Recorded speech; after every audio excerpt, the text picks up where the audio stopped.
पानीपत के एसडी विद्या मंदिर में जो मामला चल रहा है वो आप लोगों को पता है। कहीं ना कहीं वो परिवार दबाव पे था और केस वापस लेने की बात कर रहा था, जिसमें सतबीर के ऊपर आरोप लगे थे, जो टीचर है हिंदी का। उसके ऊपर अभी जो है बातचीत चल रही है, परिवार दबाव में है। लेकिन दूसरा मामला समालखा में सामने आ गया। बच्ची को बुरी तरह पीटा गया, उसके नंबर कम आए और जितने नंबर कम आए उतना ही उसे पीटा गया।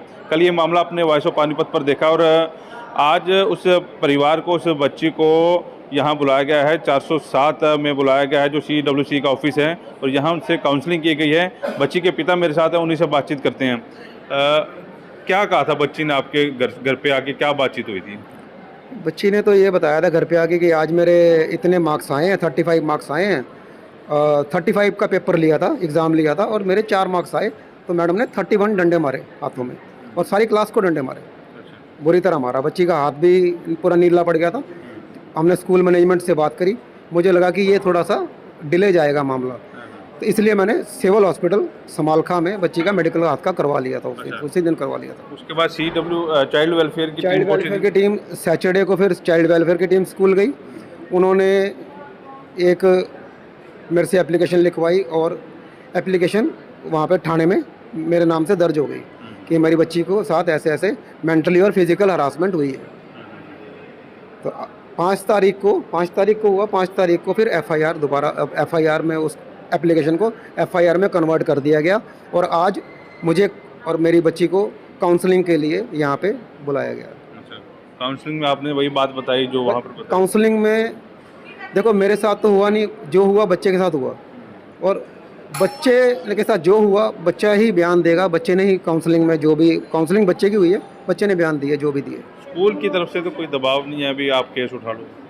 स्कूल की तरफ से आ रहे हैं इधर उधर, मेरे कुछ फ्रेंड्स के फ़ोन आते हैं कि हाँ भाई ऐसे है वैसे है, थोड़ा देख लो मैडम।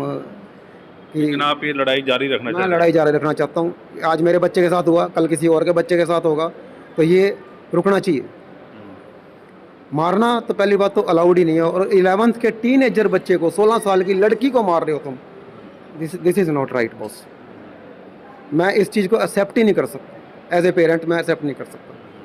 मैं सब कुछ दे रहा हूँ, स्कूल जो मांग रहा है वो दे रहा हूँ, फीस दे रहा हूँ, एडमिशन फीस दे रहा हूँ, सब कुछ दे रहा हूँ, फिर भी मेरा पढ़ने जाता, मार खाने थोड़ी जाता सर मेरा बच्चा। बच्ची स्कूल जा रही है उसके बाद, या कोई बातचीत हो रही है? बच्ची फ़िलहाल स्कूल नहीं जा रही है, और हमें तो लग रहा है कि जैसे स्कूल ने बच्चे का नाम ही स्कूल से काट दिया हो। आप बच्चा पढ़ाना चाहेंगे वहाँ? नहीं, बिल्कुल नहीं सर, बिल्कुल नहीं। मैं चाहता हूँ, मैंने अभी मैडम से भी कहा है कि मेरे को बच्चे का स्कूल लिविंग सर्टिफिकेट और DMC 10वीं की, ये सारे हमें डॉक्यूमेंट दिलाए जाएं। मैं किसी और स्कूल में बच्चे को एडमिशन दिलाऊंगा। बिल्कुल। ये राजेश शर्मा हमारे साथ थे। CWC के अधिकारियों का क्या कहना है, सीधे आपको ले चलते हैं, वो इस बारे में क्या कहते हैं। और अब अगर जो काउंसलिंग के बाद सही ढंग से जांच होती है तो वो टीचर जो है अवश्य गिरफ्तार होती है, और एक मैसेज भी अच्छा जाएगा कि क्योंकि दबाव रहता है परिवार के ऊपर ऐसे केसों में, लेकिन पिता जो है एक लड़ाई लड़ना चाह रहा है, तो इस मामले में सही जाँच होगी तो अवश्य जो है उस टीचर की गिरफ्तारी होगी। मैम, क्या मामला है और अभी इस पर क्या कार्रवाई होगी? देखिए, बच्चे हमारे द्वारा PS समालखा बिमला ASI लेकर आई हैं, और जिसमें FIR में ये दिखाया गया कि बच्ची के साथ टीचर डिम्पल ने, जो इन्हें बिजनेस स्टडी की टीचर है इनकी, वो पढ़ाती हैं, और उन्होंने टेस्ट लिया था। टेस्ट में बच्ची के मार्क्स 35 में से 4 आए हैं। तो कहते जितने मार्क्स कम आए थे उतने मुझे डंडे मारे गए हैं, 31 डंडे, और बच्ची ने बताया कि दोनों हाथों पे ही डंडे लगे हैं, और इसलिए मुझे इस पे कार्रवाई करनी है। फिर मैं उसके जो साथ आए थे पिता और बड़ी दीदी थे उनसे बातचीत की गई। वो कहते जी ये सच है। मैंने कहा फिर आपने प्रिंसिपल से क्यों नहीं शिकायत की? तो प्रिंसिपल से वो कहते कि हम गए थे, पर वहाँ उन्होंने बुलाया था हमें, पर मामला वहाँ और था, हमारी प्रॉपर सुनवाई नहीं हुई, तब हमने आके FIR करवा दिया है। तो बच्ची ने काउंसलिंग में भी यही बताया, सहज थी, बड़ी नॉर्मल थी, और उसने बताया कि टीचर ने उसके टेस्ट में मार्क्स कम आने की वजह से उसको मार पिटाई किया। और वैसे भी टीचर, वो कहते हैं दूसरे बच्चों की भी पिटाई करती है, पर उनके सिखाने से बच्चों ने, जब चाइल्ड लाइन की टीम की गई थी वहाँ पर, तो उसको नहीं बताया कि टीचर ने और किसी बच्चे को मारा है। पर एज़ पर चाइल्ड्स वर्जन, तो बच्ची ने बताया कि उसकी कोई एक क्लास फेलो थी जो उस दिन अब्सेंट थी, उसकी फ़ोन पर बात कराने से उसने बताया कि उसके भी डंडे लगे थे जितने मार्क्स कम आए थे। ये मालूम ये है। एफआईआर भी आप लोगों की उससे दर्ज हुई थी रिकमेंड से? चाइल्ड लाइन की गई थी, चाइल्ड चाइल्ड लाइन। तो अभी इसमें क्या है आगे अब? अब काउंसलिंग हो गई है, अब पुलिस इसमें इन्वेस्टिगेशन अपनी कंप्लीट करके चालान सबमिट कर देंगी कोर्ट में। गिरफ्तारी होगी उस टीचर की? ओबियसली जब 323 लगा है, 506 लगा है तो होगी ही।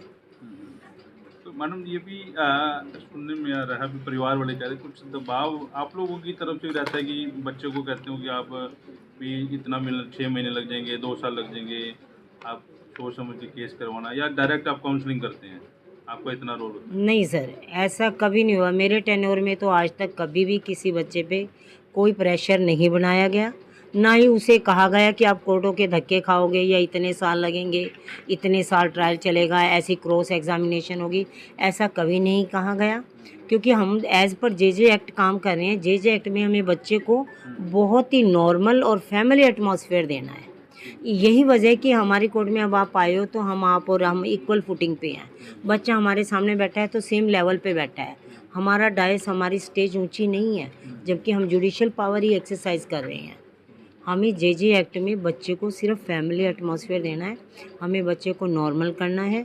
मेन हमारा जो चाइल्ड वेलफेयर कमेटी का काउंसलिंग के वक्त बच्चे के प्रति जो ड्यूटीज़ है, जो कर्तव्य है, जो राइट है, जो हमारी पावर्स हैं, वो सिर्फ बच्चे को नॉर्मलाइज करके और उसको सहज लिख करके उससे ये बात करवानी है कि आपको चिंता करने की ज़रूरत नहीं है, हम आपके हित में ही कार्य कर रहे हैं और जो होगा वो आपके हित में ही होगा, इसलिए आपको किसी से डरने की भी ज़रूरत नहीं है। हमारी काउंसलिंग का मेन एम यही होता है, ये नहीं कि उसे डराना, धमकाना, कोर्ट का विज़न दिखाना कि कोर्ट में क्या होता है क्या नहीं, ऐसा कुछ नहीं होता है जी से। फिलहाल इस मामले में बच्ची की काउंसलिंग की गई है और काउंसलिंग में बच्ची ने वही बातें कही हैं जो उसके साथ बीती हैं। एफआईआर दर्ज हो चुकी है और इस मामले में फेयर इन्वेस्टिगेशन की बात जो है वो कही जा रही है। कई धाराओं के तहत समालखा पुलिस ने मामला दर्ज किया है। तो फिलहाल अब पुलिस के पाले में गेम है, पुलिस क्या इस मामले में कार्रवाई करती है। वॉइस ऑफ पानीपत के लिए प्रदीप पंजाल के साथ कुलवंत। सच सिर्फ हम दिखाते हैं।